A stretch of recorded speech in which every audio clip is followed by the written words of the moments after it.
Ow. Ow, ow, ow, ow. Hello, YouTube. It's been a hot minute, but I'm back. So, we're back with more Fat Electrician today.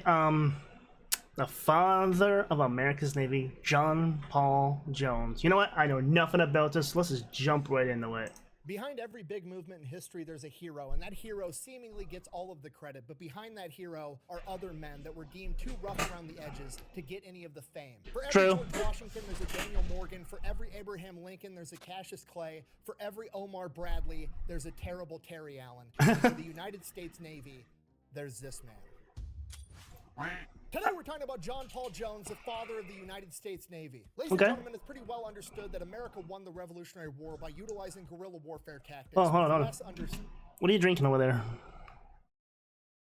I have no idea. Never heard of it. Is that while American Revolutionary War heroes like Daniel Morgan, Andrew Pickens, and Francis Marion were conducting guerrilla warfare in the United States, John Paul Jones was utilizing guerrilla warfare tactics on the water and taking that fight all the way to the British, becoming the first man to attack Great Britain on their own turf in over 100 years. He was the first man to raise an American flag on the first ever U.S. Navy commissioned warship, the USS Alfred. He was there and he participated when the United States Marine Corps made its first amphibious landing in history. He was the first American to ever capture a British warship, and to the best of my knowledge, he was the last American Revolutionary War hero to be brought back. Well, the sticker's gone as safe. And we're going to get to it right after a word from our sponsor.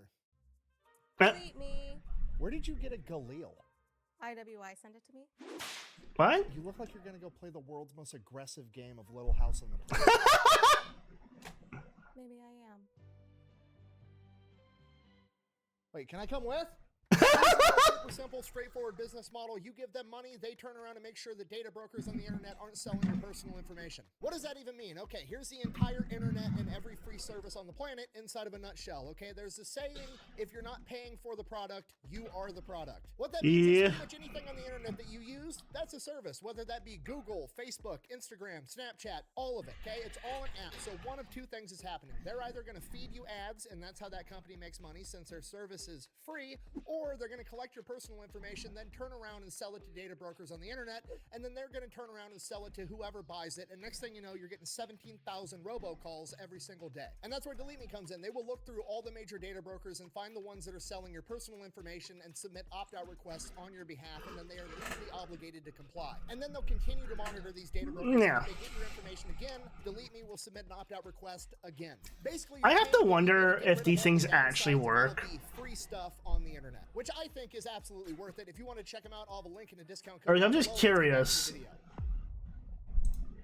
Our story begins in 1747 when a young John Paul is born. Note, it is just John Paul, not John Paul Jones, yet. He was born in Kirkby in Scotland on the prestigious Abbeyland estate where his father was the head gardener. And this is also where he grew up because he lived on the estate because his father was the head gardener, and this gave him a different childhood than many other people. It's this weird dichotomy that John Paul and his family are lower servant class people. I think I've heard of John Paul, but they're surrounded by the wealthy not much, just name.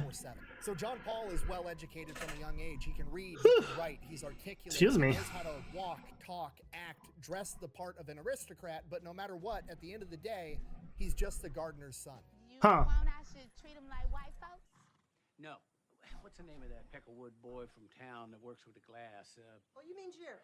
That's the boy's name, Jerry. You just treat him like you would Jerry. John sees and feels this treatment his entire childhood, and it doesn't take long for him to catch on that he's never not going to be the gardener's son. So he has to come up with a way to change his stars, so to speak. And the easiest way to go about that is for him to pursue a career in the Navy and become a captain of a ship. And captains back then, referred to as masters, are almost always part of the aristocratic, wealthy society. So that's what he wants to do. He becomes an apprentice on a merchant marine vessel at the age of 13 years old. For the next 4 years, between the ages of 13 and 17, he apprentices on a ship called the Friendship, learning anything and everything he can about how to be a good sailor. Then after 4 years, the Friendship ends up getting sold, and 17-year-old John Paul is out of a job and unemployed. So he takes the first job that he can get, which unfortunately is working on a slave ship in the transatlantic slave trade. He does that for several years, and he hates it the entire time. He finds the slave trade to be absolutely disgusting, later in his own writings describing it as an abominable trade. Which, while obviously true, it's also worth mentioning that these were pretty progressive views to have in the 1700s, especially for a simple gardener's son. Regardless, John Paul had those interesting. opinions, and for that reason, he quits. And when he quit at port in Jamaica. He was halfway through a two-way trip and he just quit there. He couldn't do it anymore. So now he's basically stranded in Jamaica. So he hangs around the ports looking for a new job that isn't in the slave trade. He ends up meeting Samuel McAdams, the captain of the brig John, who offers him a ride back to Britain if he's willing to work on the trip, to which he immediately agrees. So they set sail, they start making their way back to Britain, and then along the way, Captain McAdams ends up getting yellow fever and dies, which is, you know, horrible, but also, at the end of the day, The hell's yellow fever? Concerned, not that big of a deal. We have a first mate. There's a chain of command for a reason. The first mate takes over. A couple weeks later, the first mate gets yellow fever and he dies too. Now, that sucks also. However, there's probably a third guy in the chain of command that's now going to take over. But there isn't. You see, at this point in time, being able to navigate on the ocean was kind of like protected tradecraft. They didn't want everybody on a ship knowing how to navigate the ocean. So usually it was just the captain and the first mate that actually knew how to do it. Oh no. Everybody else was just kind of following orders. So now the two dudes that had the skill to navigate their way back home are both dead and nobody knows what the fuck they're doing and they're basically stranded out at sea. But luckily, the 20-year-old kid they picked up in Jamaica had been studying to be the best sailor that he could for the past 7 years and he actually knew how to navigate the ocean. He takes command of the ship, brings it all the way back to Britain, no problem. The owner of the brig John finds out what happened. He hears about this 20-year-old hotshot they picked up in Jamaica that was able to navigate his ship from being lost at sea, and he figures, fuck it, I'm just gonna make this kid the captain. And that's exactly what he does. John Paul is now master of the ship. He has changed his stars. He should be in the aristocratic class now. But the brig John is a really small ship. He needs to keep working as a captain and work his way up so he's a captain of a much larger vessel, and that'll cement his role as a gentleman. Okay. So that's what he does. For the next 3 years, he just continues being the captain of the brig John, making voyages across the Atlantic and back, and it's kind of a struggle the entire time because I'm sorry, I never noticed the other boomstick in the corner, in the left corner of his room behind, next to his door.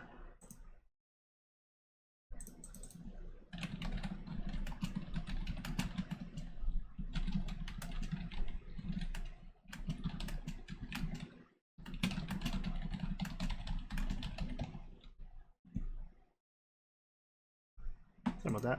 command are older, more experienced sailors, and they don't think they should have to be taking orders from I know, some I'm not professional. 23-year-old kid that was the son of a gardener. Despite the difficulty, it never really becomes a huge issue until 1770 when one of his crew members by the name of Mungo Maxwell decided that he's from a wealthy Scottish family and there's no way in hell he's taking orders from the son of a gardener that's younger than him. He tries to get some of the crew to join with him to stir up a mutiny. They're going to throw John Paul overboard. He's going to take over the ship. John Paul finds out about this. He orders him to be flogged with 12 lashes from the cat of nine tails, which seems extreme, but at this point in time, it was completely standard practice. Mungo Maxwell learned his lesson. He just sits down and shuts the fuck up for the rest of the trip. They make their way over to the West Indies. They port. I'm done. He says, fuck you, I quit. He leaves. John Paul's like, okay, whatever. Drops off his cargo, picks up his other batch of cargo. He heads back to Britain. Upon making port back in Britain, John Paul is immediately placed in shackles and arrested and put on trial for the murder of Mungo Maxwell. Apparently, after leaving John Paul's ship, he went, found another ship that took off sooner than John Paul did, headed back to Britain, and on that ship, he got yellow fever and he died along the voyage. How's that murder? His wealthy Scottish family is claiming that John Paul murdered him. So John Paul Sure. has to post bail, get permission from the court to travel back to the West Indies, get documentation from the port authorities saying that Mungo Maxwell was there, he was alive, and John Paul didn't kill him. He gets that documentation, then he has to find out the other ship that he took back to Britain, track down that captain, and get documents from that captain saying, yeah, he was on my ship, he got yellow fever, he died. He gets all those documentations, goes back to the court. His name is legally cleared, but this whole process takes like 6 months, and his name is getting drugged through the mud in the court of public opinion the entire time. So while he's legally not a murderous captain, a lot of people don't know that. So that sucks, but there's nothing he can do, so he just keeps doing his job. And then 2 years later, he is given a promotion. He's given the command of a much larger cargo ship called the Betsy. And the Betsy is a humongous cargo ship. It's one of the biggest ones that Britain has. So at this point, he should definitely be in that wealthy aristocratic class. He should be a gentleman. And he starts going to the dinner parties, you know, with the powdered wigs and all the bullshit. And he's allowed to be there, but at the end of the day, he can still feel that everybody's looking down on him because no matter what he does, he's still the son of a gardener. And at this point, he's starting to think to himself, himself in the back of his head, like, okay, I'm gonna keep doing this. I'm gonna make a bunch of money, and then I'm gonna move over to the United States. I'm gonna live in Virginia with my brother, who's been living there for years as a tailor, and I'm just gonna retire in the United States in the new world where there's a new opportunity. Good idea. There's not hundreds of years of, you know, I'm from this family or that family. Everything's new. That's gonna be my new start. But before he can do that, he's got to earn enough money so that he can show up to the United States as a rich man. So he keeps working. And then in 1773, shit hits the fan. On one of his voyages, his ship gets damaged in a storm, and he has to make an unplanned port in Ireland, stop, have the ship repaired. Then once the ship is repaired, he gets sick for like 3 weeks. And while that's going on, a lot of the cargo ends up getting spoiled. So by the time he makes it to the port that he's originally supposed to be at, he doesn't have all the cargo to sell. He sells what cargo's still good, makes enough money to pick up his next load of cargo, and he heads back to the UK. The problem is he now doesn't have enough money to pay all the sailors under his command while they're at sea, which wouldn't seem like a big deal. It's not like you can fucking do anything with the money while you're out in the middle of the ocean, but apparently some people got really upset about it. One of his sailors got drunk and decided to attack him with a club, and when he came at John with the club, John drew his sword and stabbed the man straight through the chest, killing him almost immediately. Now, that's a clear-cut case of self-defense. However, John realizes that a lot of his men are pissed off they haven't been paid. A lot of men are friends with that guy. Oh, no. He's dead. He's worried that his crew isn't going to stick up. Wait. On top of that, I know where this is going. He has the reputation as a murderous captain, even though that was complete bullshit. So John, fearing he's not going to get a fair trial, flees to America and starts living in Virginia with his brother, the tailor. Now, this is late 1773. I totally thought he was going to get the idea, if I kill this guy's friends, I'll make even. I don't have to pay all the extra people because they're dead. I thought that's where it was headed.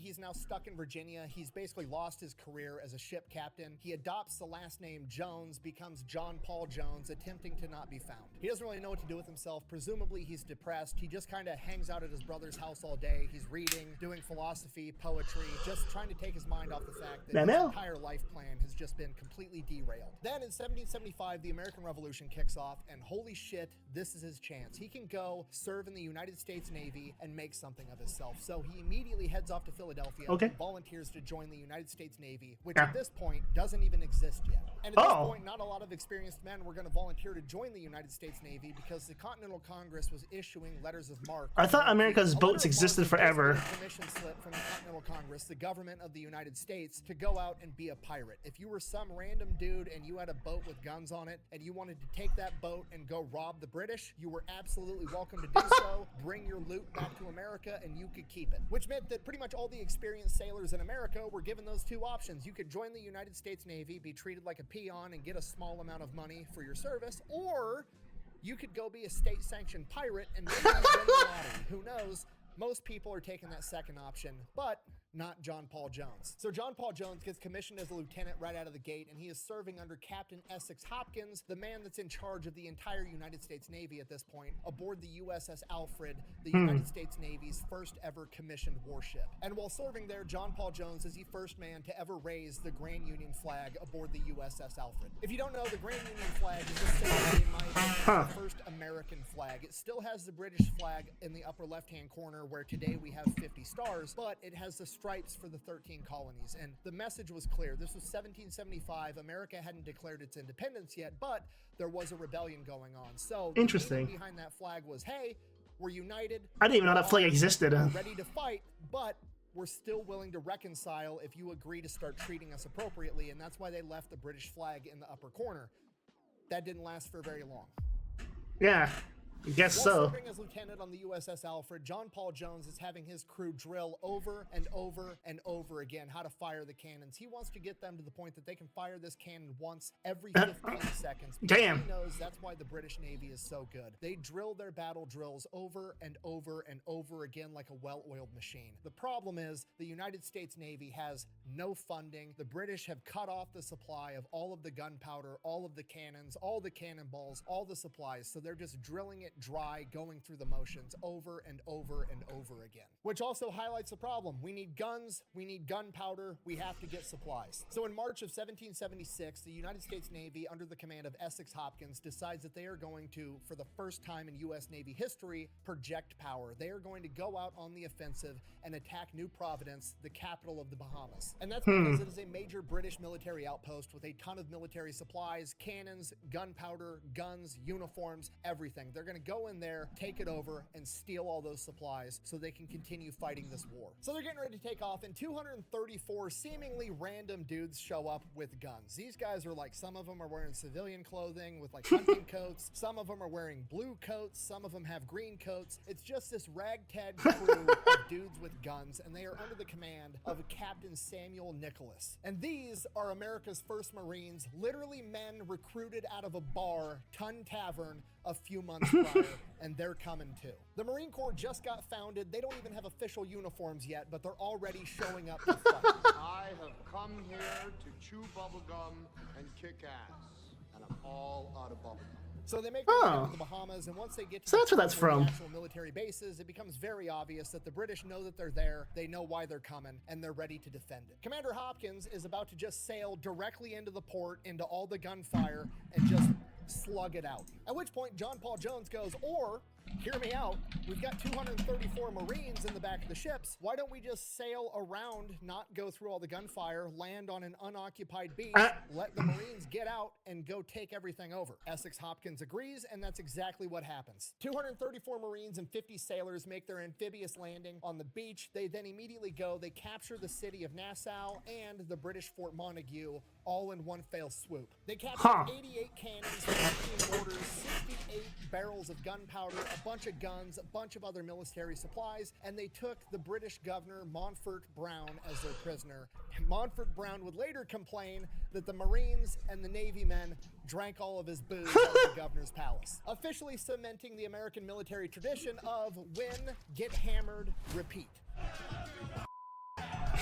From here, they make their way back to America. John Paul Jones is promoted to captain, and he is given control of the USS Providence, a 12-gun sloop. The only problem is the British Navy has put up a blockade, essentially trying to force the American ships to stay inside the harbor. That way, we can't interrupt their supply lines. John Paul Jones doesn't really give a fuck. He waits for sunlight, and it's dark, it's foggy, slips through the blockade, and then just starts fucking shit up with what amounts to guerrilla warfare tactics on the water. John Paul Jones and the crew of the Providence proceed to go out and start capturing British merchant vessels left and right. They have multiple run-ins with British warships that try to stop him, but they're never able to quite pull it off. The HMS Solo Bay gets clever, and they try to raise the Grand Union flag, signaling to John Paul Jones that they're actually an ally, at which point John Paul's not buying it, but he pretends like he does, so he lowers his sails, basically sending the signal like, go ahead and approach and we'll have a conversation. And as the ship gets close, they veer off, and they're actually trying to set up a full broadside run, but at the perfect moment, he raises the sails and speeds away, and now they're headed the opposite direction, and they're not going to be able to get turned back around in time to catch him.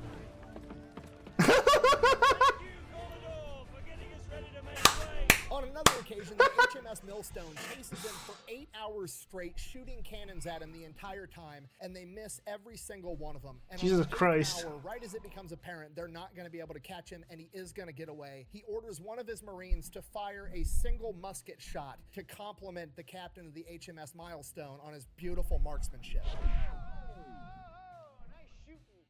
They then proceed to go and capture even more British merchant vessels. They capture 16 in total. Then John Paul Jones realizes that the British military is eating an awful lot of fish for food, and all that fish is coming from a bunch of fishing villages in Nova Scotia, and he's about to put an end to that shit. So the USS Providence rolls up, sinks the first ship, sinks the second ship. The third ship is looking pretty awesome, so they decide they're going to go ahead and board it. They get on board, they don't like it, so they light it on fire, get back on the USS Providence, and then destroy 12 more ships. Then they commandeer 5 of them and sail them back to America. Look at me, sure. I'm the captain now. At this point, Congress is like, holy shit, John Paul Jones is putting in fucking work. So they give him the USS Alfred. That's going to be his flagship. Now he's got his own little fleet because he's still going to maintain control of the USS Providence, and he's also picking up the USS Hampden. He immediately takes a small fleet back up to Nova Scotia, captures 5 more ships, burns another one down, raids the entire coastline, and burns was Canada an not entire formed yet? warehouse full of whale oil. Okay, that's great for the war effort, but now John Paul Jones has a huge problem on his hands because the American Navy's having a big issue with recruiting because everybody's opting to go where all the money is, and that's in privateering under a letter of marque. So he was shorthanded when he left America, and now that he just picked up 5 more ships, he's absolutely shorthanded. So he ends up recruiting people from Nova Scotia to operate some of these ships for him. That's fine. Next mission, he receives word he needs to go to a coal mine in Nova Scotia, sail up there. There's a bunch of American prisoners being held there by the British military. He needs to launch a raid and free them. On the way there, they run across a massive British transport ship called the Malesh. So he pulls right up with his Marines, boards the ship, takes it over. On board, there is 10,000 winter uniforms for the British. Commandeers the entire vessel, continues towards the objective.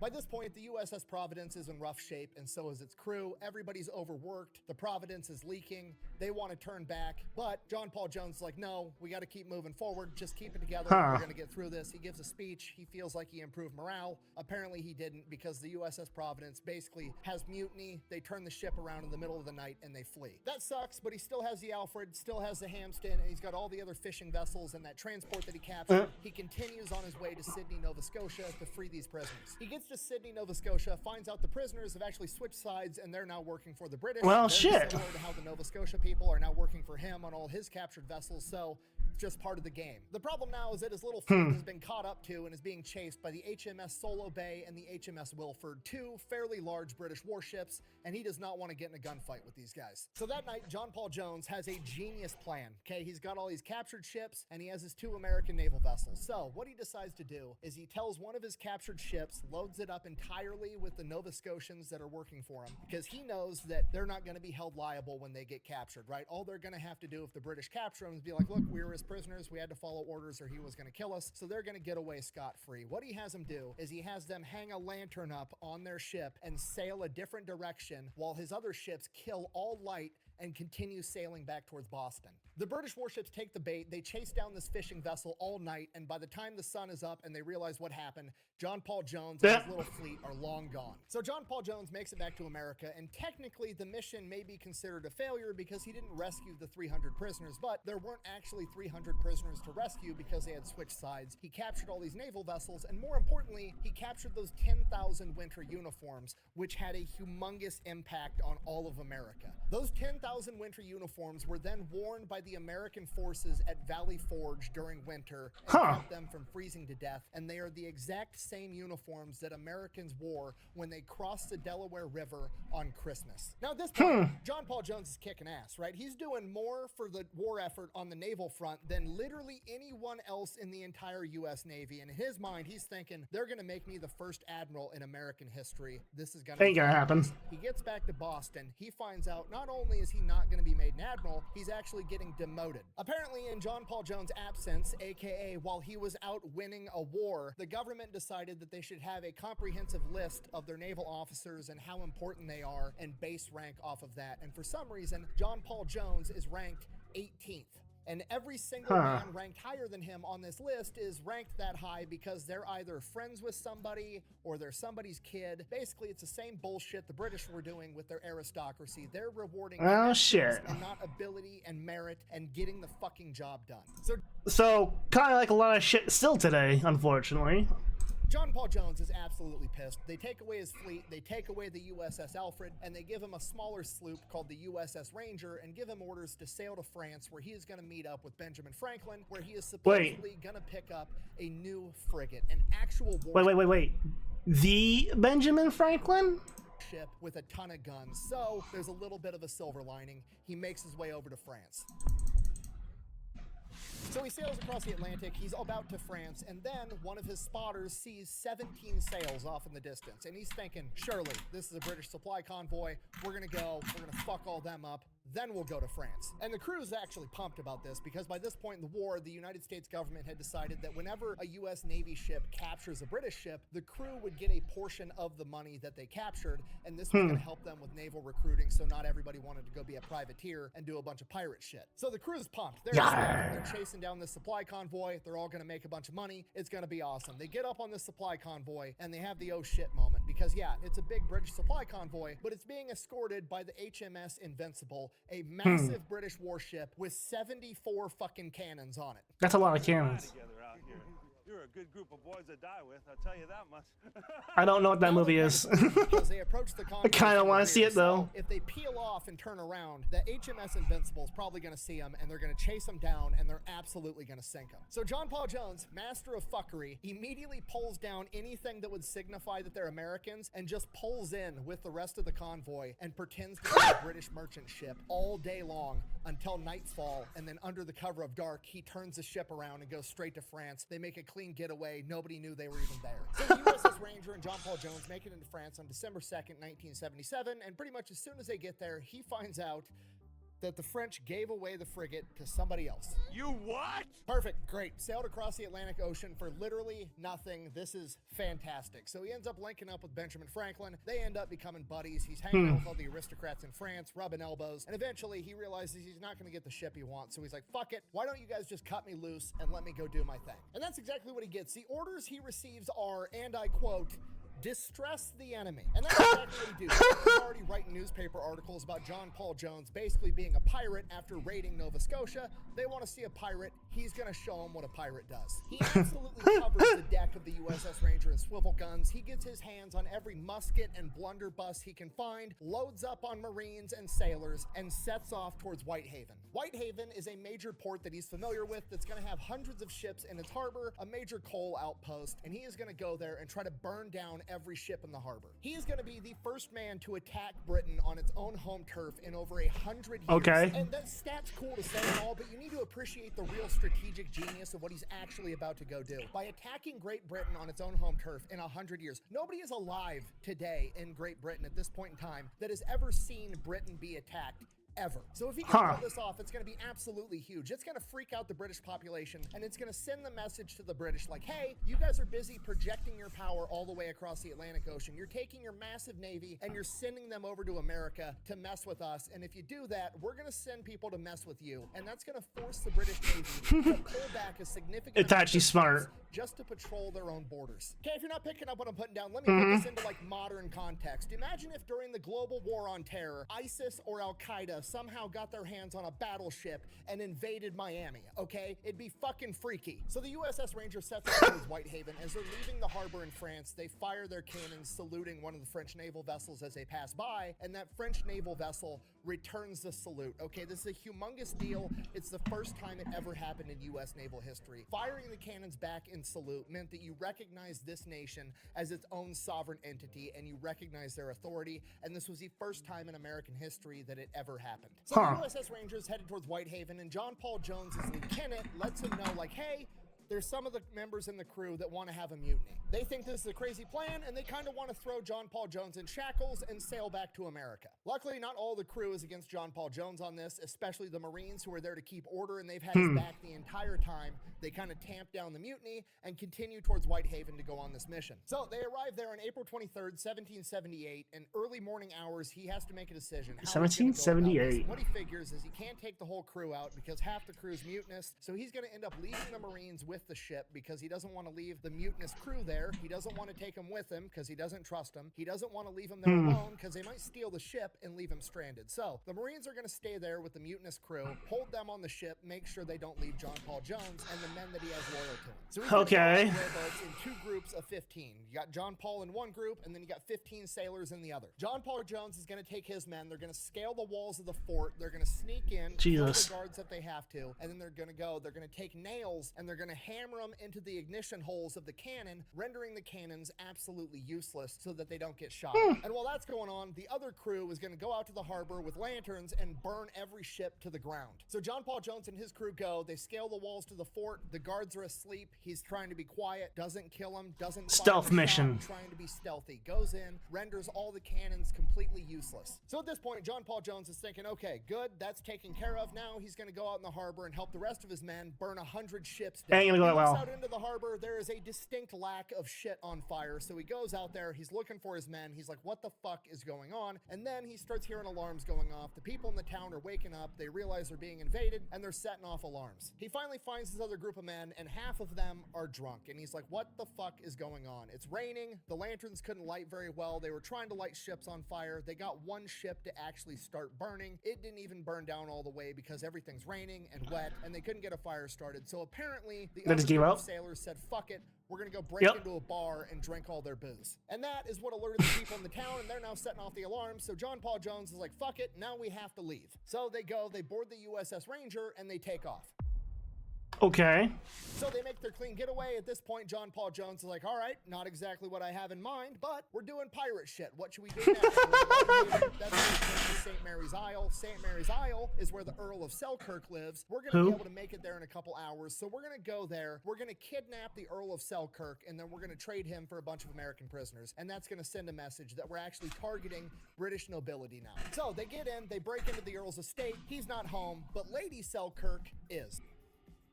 Well, shit. Now at this point, his crew is like, let's plunder and steal absolutely everything so we can all sell it and get a big payday. And John Paul Jones is like, no, we're not going to do that. What we're going to do is we're going to steal one thing. We're going to steal their silver plate, you know, like the silver dining dish for like a tea set. We're going to steal that and only that, and then we're going to leave. Okay, this is perfect. It's the perfect plan, and here's why. Because by stealing the silver plate, it just ruins the entire tea set. Which, is that a big deal? No, of course not. But to fancy British nobility, it's the end of the world that grown men broke into their house, and there are no ramifications for their government actions. And it's going to spread across the nobility fucking circles like wildfire that, hey, we can get attacked too. Oh my god. I just can't take it so seriously. No. We're just stealing a fucking plate and we're leaving. That's it. No more, no less. Just a plate. Impact us also. Okay, but here's why it's actually the perfect plan. All right, now most historians are going to tell you that the crew wanted to plunder everything, and John Paul Jones didn't want to plunder anything, and he resisted and he fought them, and he ended up brokering this deal where he only let them steal one silver plate. Okay, I'm going to call bullshit on that. It just doesn't make sense if you've ever talked to another grown adult ever. In my super duper not expert opinion, John Paul Jones did this because he wanted to bang Lady Selkirk. What do you mean by that? And hear me out, because by stealing the one silver plate, he's pulled off the old I left my hoodie at your house trick, and now I have an excuse to come back later. And I know this because after they boarded their ship and left, he wrote Lady Selkirk a letter where he sincerely apologized, and it wasn't his idea, and he was gonna buy the plate back from his crew and deliver it to her himself.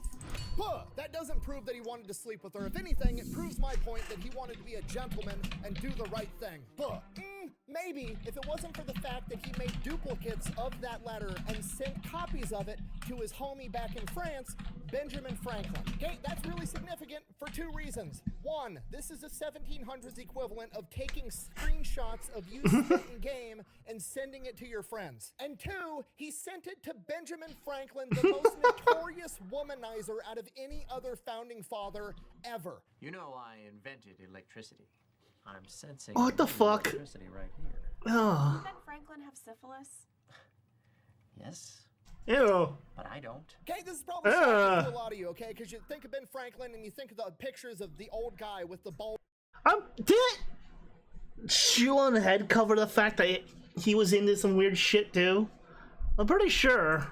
Mullet that's kind of chubby, and you're like, oh, he invented a lot of shit and he's a founding father. Yeah, that's all true. But Also, didn't Franklin steal the concept of electricity from Tesla there? I don't remember. No way, that's Edison. Sorry, I'm a little fuzzy when it comes to the old-timey founding fathers shit.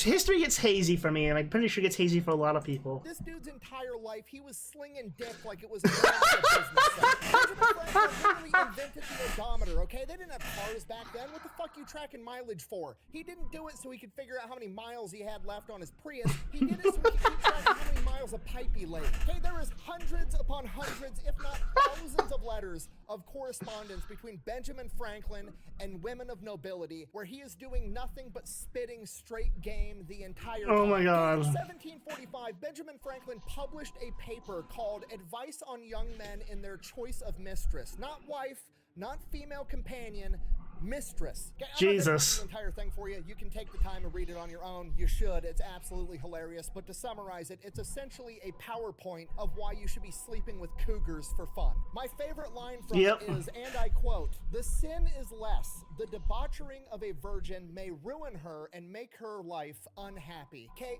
translation, if I... Right, that's what it was. Shu mentioned that Ben was a hagmaxer.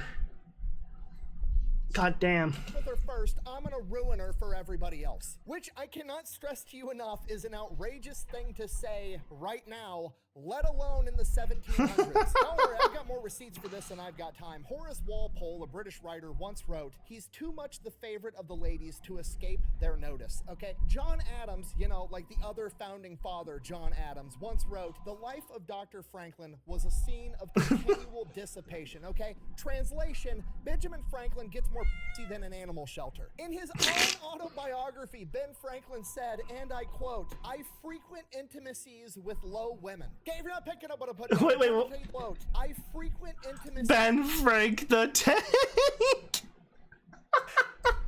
with low women. Okay, if you're not picking up what I put down, I'm trying to tell you that John Paul Jones didn't just send a letter to his friend, okay? He submitted his homework to get graded by the master.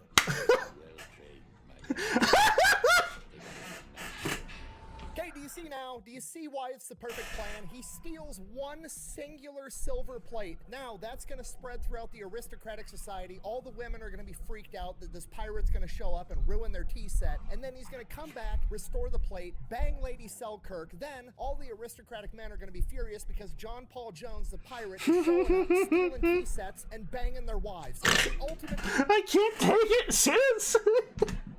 A tea set pirate. Oh my god. form of psychological warfare. So the USS Ranger set sail, they leave the Selkirk estate, and at this point, it's literally only been a day. All of the events that we just covered, Whitehaven and the Selkirk estate, was just April 23rd. It is now April 24th, and John Paul Jones could probably head back to France and be a hero because he's just conducted a major psychological warfare operation. But, you know what'd be even funnier? Since there's probably now a bunch of British military vessels in the area, it'd be pretty cool if he strategically transferred one to his possession. He's gonna go steal a British warship and be the first man to ever do it. So he starts making his way back towards Whitehaven, looking for British military vessels. He comes across some fishing ships, gets up close, talks with the people on the fishing ships, is like, hey, have you seen any British warships around? They give him intel. They haven't seen any over towards Whitehaven, but right across the channel, about 70 miles away, there is a British warship over near Belfast. Perfect. John Paul Jones. Why does Belfast sound familiar? The USS Ranger as a merchant vessel and then puts on a British uniform. He then proceeds to sail really close to the HMS Drake, pretending to be a British merchant vessel in distress, so the HMS Drake goes out to investigate. The HMS Drake sends over a boarding party to see what's wrong. He politely greets them, lets them get up on the deck, at which point he says, and I quote, "You're my prisoner, sir, and I'm John Paul Jones." They then raise the American flag, which essentially forces the HMS Drake to engage them in open water. Now here's the tricky part. John Paul Jones doesn't just want to sink the HMS Drake, he wants to capture it and tow it back to France. Luckily, he's got Marines and he knows how to use them, so they start dancing around the HMS Drake and he gives the order to his Marines to use their muskets and start picking off every officer and every man. Oh my God. After an hour of combat, John Paul Jones's men have sustained 6 casualties and the British 42, including all of their senior leadership, at which point the HMS Drake is forced to surrender. John Paul Jones is now the first American to capture a British warship. What good is that if nobody knows about it? So he doubles back, goes back to the fishermen that originally gave him the intel, sails up next to him, gives them a cut of the sail and a bunch of gold, and gives them instructions to go tell the story to everybody that'll Oh listen. my God. People know what happened here today. He then sails back to France, and he is a fucking hero, and it is a massive party. He ends up getting gifted a French officer's sword and hanging out with a bunch of French women with his buddy, Benjamin Franklin. Oh my God. The American and British newspapers are talking about how he's the first American to capture a British warship. He launched a raid on Whitehaven. He's the first man to attack Great Britain in over 100 years, and he invaded the Selkirk estate and only took a single plate, proving that he was a gentleman, sending the message that he could have done a lot more if he wanted to. In contrast, the British newspapers are freaking out, calling him a barbaric pirate who has the audacity to attack nobility. After the parties and the celebration dies down, the political bullshit sets in. John Paul Jones is like, okay, I've proved myself. Give me a better ship and then give like, me no. some more ships to support me. Let me take an entire fleet out and go do this. I'll wreak havoc everywhere. But for some reason, the government just isn't doing anything. They won't give him a fleet. They keep offering him like bullshit tiny ship after bullshit tiny ship. He's writing letters of protest to everybody that'll listen. And in one of these letters, he writes one of the most famous quotes in U.S. naval history. "I wish to have no connection with any ship that does not sail fast, for I intend to go in harm's way." Translation, I want to haul ass and beat ass. Give me a fucking ship. After like 6 months, they finally give him a 42-gun ship that he renames the Bomb Richard, which translates to the Poor Richard, which is a play on Benjamin Franklin's Poor Richard's Almanac. In addition to that, they give him 4 other smaller ships and 380 men, and he now has his own little fleet. And on October 17th, 1779, they leave port to distress the enemy even more. For the next month and a half, they just sail up and down the British coast, wreaking havoc. They seize 12 merchant vessels. They make landings in Ireland and Scotland, forcing the British to scramble and panic. Then on September 23rd, 1779, the grand finale, his little fleet comes up on a massive fleet of 40 British cargo ships. Oof. The only problem, they're being guarded by 2 British warships, the HMS Serapis, which is a massive 50-gun frigate, and her support ship, the HMS Countess of Scarborough. Okay, here's the problem. The HMS Serapis, absolutely on paper, should beat the Bomb Richard, okay? Despite what John Paul Jones wanted, the Bomb Richard is not a fast military ship. It was a merchant vessel that he converted into a warship. It's big, it's slow, it's clunky, it's old. But you know what? Fuck it, he's got Marines, we're gonna figure it out. So John Paul Jones is gonna take his weakness and turn it into a strength. What's his weakness? He doesn't have a ship that's that great. He doesn't really care about the ship. That's actually a strength. You gotta realize this is vehicle on vehicle combat, okay? If you're having road rage with some dude in a Lambo and you're driving a 1994 clapped out F-150, you think you're gonna let the dude in the Lambo win? No, you have nothing to lose. So John Paul Jones opens up the fight by pulling up right next to the Serapis and lashing the ships together. John Paul Jones has just turned this into a close quarters slugfest, and he's got Marines. They're opening up with their muskets, their blunderbusses, they're throwing grenades. It is a shit There were show. grenades back then? Is opening up with its cannons, blowing the Bomb Richard to smithereens, at which point it becomes obvious the Bomb Richard is going to sink. The British officer yells over to John Paul Jones, "Are you ready to surrender?" To which he famously replies, "I have not yet begun to fight." He then orders the entire ship to board the HMS Serapis, and they engage in close quarters combat for 3 hours. Jeez. John Paul Jones and his crew win, forcing the British to surrender on their own vessel. He then cuts the Bomb Richard loose and lets it sink.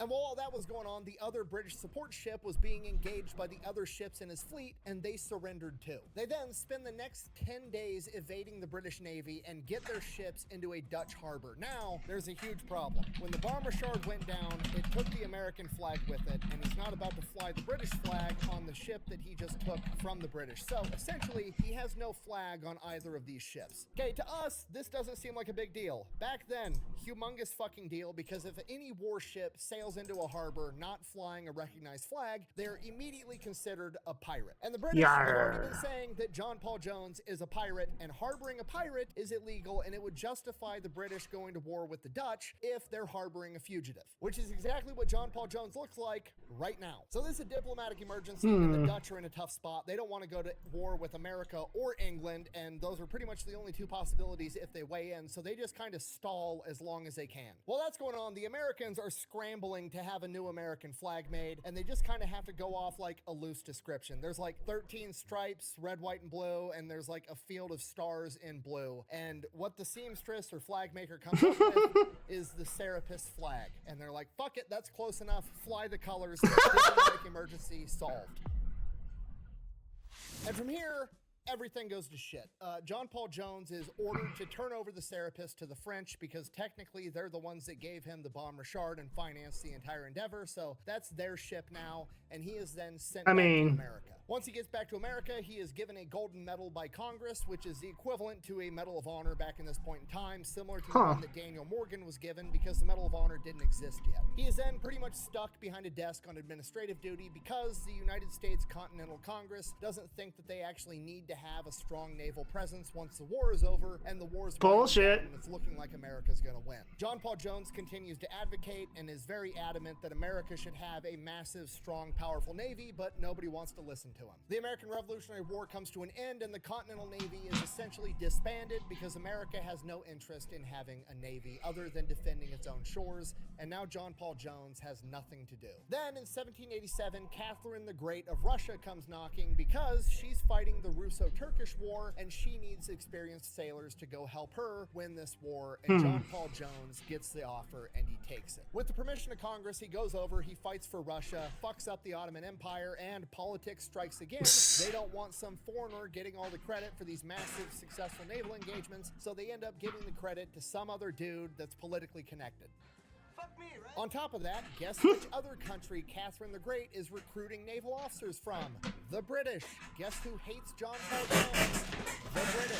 Because of that, they then frame him and claim that he assaulted a 12-year-old girl, which did not happen. Almost every historian agrees on that. But the scandal was so big and so large that Catherine the Great determined that it just wasn't the political impact of taking Jones's side, so she cuts him loose. John Paul Jones then retires to Paris, France in 1790 because he knows the most people there and he had the most fun there with Benjamin Franklin. He's writing back to the United States, offering his services, offering to help them found a United States Navy and build up the Navy that America should have, and nobody wants to listen. And then 2 years later in 1792, John Paul Jones would pass away from kidney disease and is buried in what amounts to an unmarked grave in obscurity in France, where he remained for over a century. It wasn't until 1899 that America's French diplomat, another war hero that had earned the Medal of Honor, Horace Porter, spent 6 years trying to track down his remains, and he finally did it in 1905. Then, under Teddy Roosevelt, his remains were exhumed and transported back to America, with an inscription that reads, John Paul Jones, 1747 to 1792, U.S. Navy, 1775 to 1783. He gave our Navy its earliest traditions of heroism and victory. And that is the story of John Paul Jones, the father of America's Navy. He is credited with capturing or sinking at least 46 enemy ships, killing over 3,000 enemy combatants, and taking over 2,000 prisoners. He was the first man to raise the American flag over the United States Navy's first warship. He was there when the Marine Corps made their first amphibious landing. He is the first man to invade Great Britain in over 100 years, and he is the first American to capture a British warship. And yeah, he actually got that silver plate back to Lady Selkirk. I like to think he got lucky. She later described him as noble. So in conclusion, that's John Paul Jones, and it's a name you should remember. Thanks for watching. Best way to support the channel is go buy some merch over at thefatelectrician.com. Quack bang, out. I like the fact that I'm learning new stuff because of this guy. As always, though, the original link will be in the video description, so go support the Fat Electrician. Like, I love being able to learn new history about these new new people.